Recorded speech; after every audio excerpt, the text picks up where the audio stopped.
Hello everyone, আসসালামু আলাইকুম। Welcome to recipes by Sneha's mom. So viewers, আজ আপনাদের সাথে শেয়ার করব একদম নতুন একটি স্ন্যাক্স রেসিপি, যার নাম আমি দিয়েছি ক্রিসপি এগ স্যান্ডউইচ।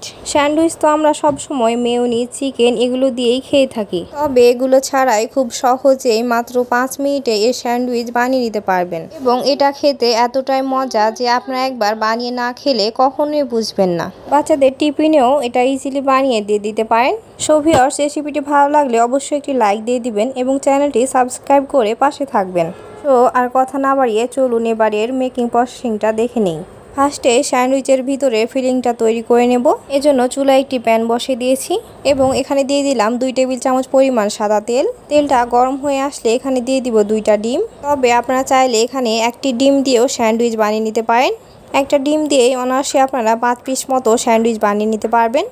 2টা ডিম দিয়ে নেওয়া হয়ে গেলে এখানে এবার ডিমের ওপর কিছুটা লবণ ছিটিয়ে দিচ্ছি। এবার একটি চামচের সাহায্যে ডিমগুলো ছোট ছোট টুকরো করে ভেঙে নেব।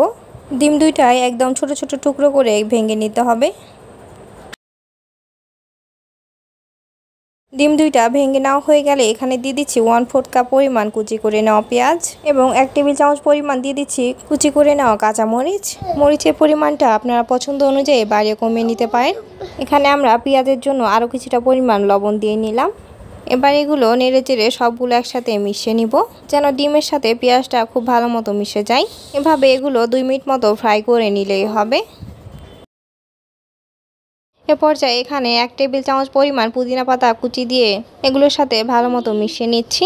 এখানে চাইলে ধনিয়া পাতা কুচিও ব্যবহার করতে পারেন এবং চাইলে কিছু ভেজিটেবলও অ্যাড করতে পারেন, যেমন গাজর, ক্যাপসিকাম এইগুলো।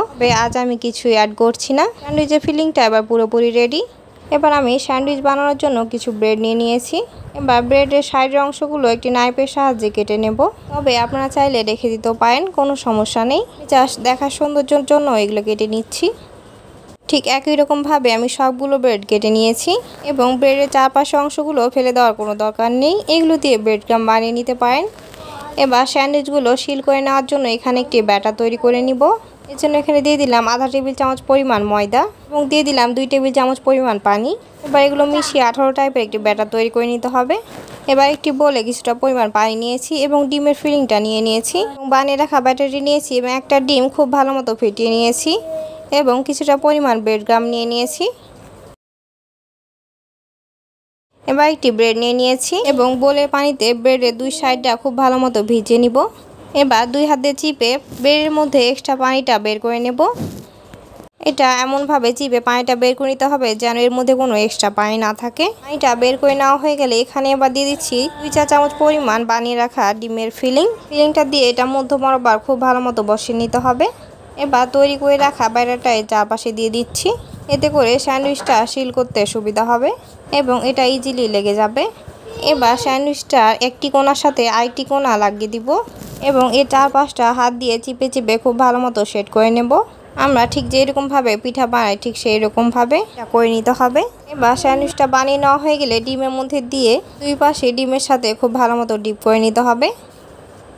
এবার এটাকে উঠিয়ে ব্রেড ক্রাম্বের মধ্যে দিয়ে দিতে হবে এবং স্যান্ডউইচটা এবার ব্রেড ক্রাম্বের সাথে এর 2 দিক খুব ভালো মতো কোট করে নিতে হবে। আপনাদের সুবিধার জন্য আমি এটা ভালো মতো দেখিয়ে দিচ্ছি। ব্রেড ক্রাম্বে কোট করে নেওয়া হয়ে গেলে হাতের সাহায্যে চারপাশটা চেপে চেপে আবারও ভালো মতো লাগিয়ে নিব। এতে করে ফ্রাই করার সময় এটা আর খুলে যাবে না। স্যান্ডউইচটা এবার পুরোপুরি রেডি। এটাকে এবার ফ্রাই করে নিলেই হবে। আপনাদের সুবিধার জন্য আরেকটি স্যান্ডউইচ আমি বানিয়ে দেখিয়ে দিচ্ছি। এর আগে ঠিক যেই রকমভাবে তৈরি করেছিলাম এটাও ঠিক সেই রকমভাবে তৈরি করে নেব। এটা বানানো এতটাই সহজ যে আপনারা বিকালের নাস্তায় খুব সহজে বানিয়ে নিতে পারেন এবং এটা খেতে এতটাই মজা যে বানিয়ে খেলে খেতেই থাকবেন, এটা ছেড়ে উঠতে পারবেন না। আমার বাসায় সবাই এটা অনেক বেশি পছন্দ করে এবং বানা 2 মিনিটের মধ্যে শেষ হয়ে যায় এবং এটা বানাতে বাইরের কোনো উপকরণই লাগে না। ঘরে থাকা অল্প কিছু উপকরণ দিয়ে এটা ইজিলি তৈরি হয়ে যায়। আর হাতের কাছে যদি ব্রেড ক্রাম্ব না থাকে তবে এখানে টোস্ট বিস্কিটের গুঁড়াও ব্যবহার করতে পারেন। এতে কিন্তু স্বাদের কোনো তারতম্য হয় না। এবার এখানে এগুলো ফ্রাই করে নেওয়ার জন্য লো মিডিয়াম হিটে কিছুটা পরিমাণ তেল গরম করে নিয়েছি এবং তেলটা গরম হয়ে আসলে এখানে স্যান্ডউইচগুলো দিয়ে দিচ্ছি। তবে এখানে একসাথে বেশি পরিমাণ স্যান্ডউইচ দেওয়া যাবে না, নইলে একটির সাথে আরেকটি লেগে ভেঙে যেতে পারে। স্যান্ডউইচগুলো দিয়ে নেওয়ার পর এটাকে একটু নাড়িয়ে নিচ্ছি যেন নিচ দিক থেকে লেগে না যায় এবং নিচ দিকটা চারিদিক থেকে সমানভাবে ফ্রাই হয়। এর একটা সাইড খুব ভালো মতো ফ্রাই হয়ে গেছে, এটাকে এবার উল্টে দিচ্ছি এবং এ পাশটাও হালকা ব্রাউন করে ফ্রাই করে নিব।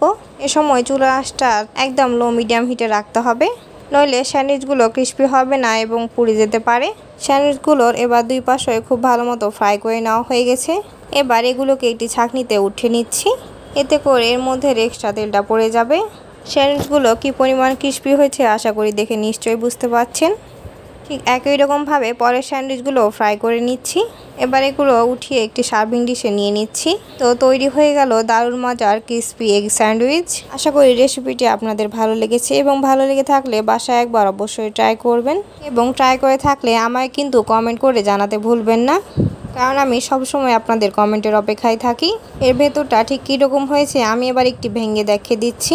এর বাইরেটা ঠিক যে এরকম ক্রিস্পি, ভেতরটা ঠিক সেই রকম সফট অ্যান্ড জুসি। পারফেক্ট টেস্টের জন্য অবশ্যই গরম গরম সার্ভ করবেন। তো সবাই সুস্থ থাকবেন, ভালো থাকবেন। এতক্ষণ সাথে থাকার জন্য সবাইকে অসংখ্য ধন্যবাদ। আসসালামু আলাইকুম।